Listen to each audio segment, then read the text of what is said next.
लेला भोला भंगिया धतूरा पियर फूल। लेला भोला भंगिया धतूरा पियर फूल।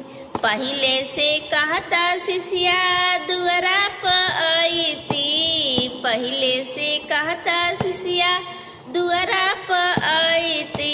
नाना भोला दुआरा पर ससुर पहरदार। नाजी ना भोला दुआरा पर ससुर पहरदार। लेला भोला भंगिया धतूरा पियर फूल। लेला भोला भंगिया धतूरा पियर फूल। पहिले से कहता शिष्या अंगना में आई थी। पहिले से कहता शिष्या अंगना में आई थी। नाना भोला अंगना में सासू पहरदार। नाना भोला अंगना में सासू पहरदार। लेला भोला भंगिया धतूरा पियर फूल। लेला भोला भंगिया धतूरा पियर फूल। पहिले से कहता शिष्या ओसरा में आई थी। पहिले से कहता शिष्या ओसरा में आई थी।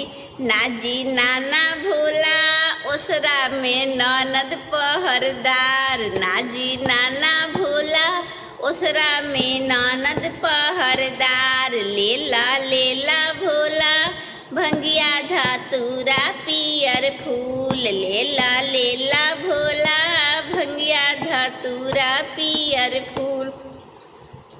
पहिले से कहता शिष्या किचन में आई थी। पहिले से कहता शिष्या किचन में आई थी। नाना भोला किचन में गोतिन पहरदार। नाना भोला किचन में गोतिन पहरदार। लेला भोला भंगिया धतूरा पियर फूल। लेला भोला भंगिया धतूरा पियर फूल। पहिले से कहता शिष्या सेजिया पर आई थी। पहिले से कहता शिष्या सेजिया पर आई थी। नाना भोला सेजिया पर स्वामी पहरदार। नाना भोला सेजिया पर स्वामी पहरदार। लेला भोला भंगिया धतूरा पियर फूल। लेला भोला भंगिया धतूरा पियर फूल। पहिले से कहता शिष्या चर्चा में आई थी। पहिले से कहता शिष्या चर्चा में आई थी।